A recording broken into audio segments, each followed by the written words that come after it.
मन प्रीत के बोली बोले,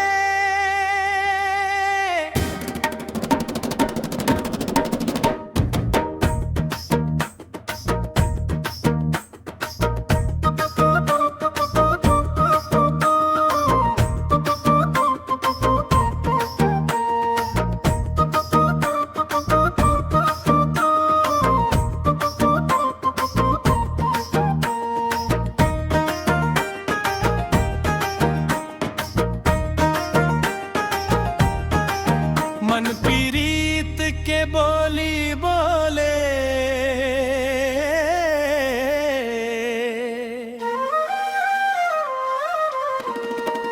मन प्रीत के बोली बोले,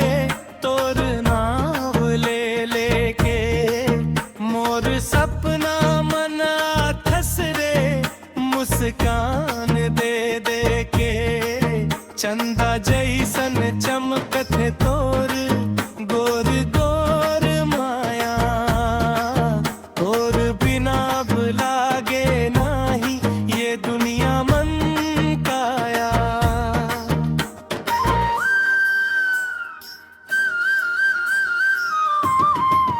मन प्रीत के बोली बोले, सुन ले मोर बात, तोर संग जीना चाहूं मैं, दिन हो चाहे रात, आजा मोर संग चल दे माया के डगरिया, तोर बिना सुना लागे मोर ये नगरिया।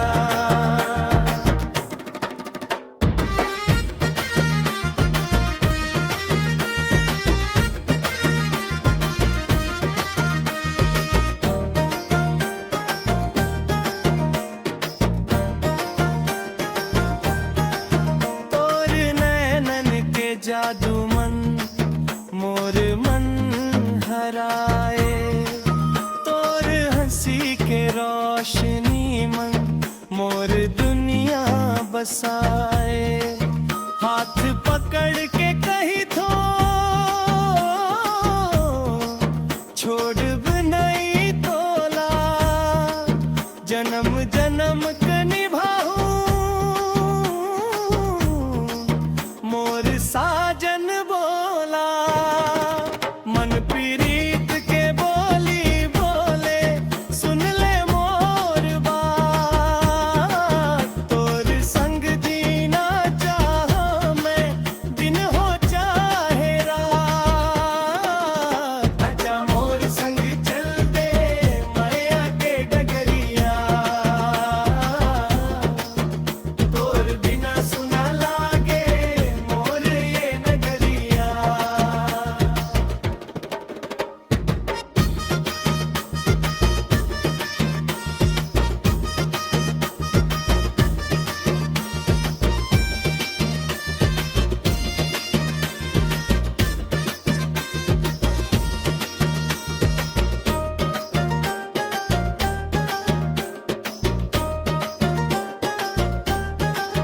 अंतरा तोर संग दी चल थो मैं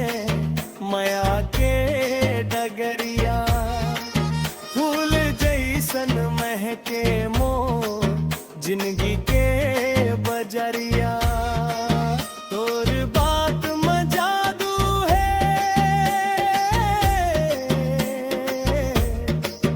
तोर हंसी में रोशनी, तोर संग रही बो साजन बन के मोर जिंदगी। कोरस मन प्रीत के बोल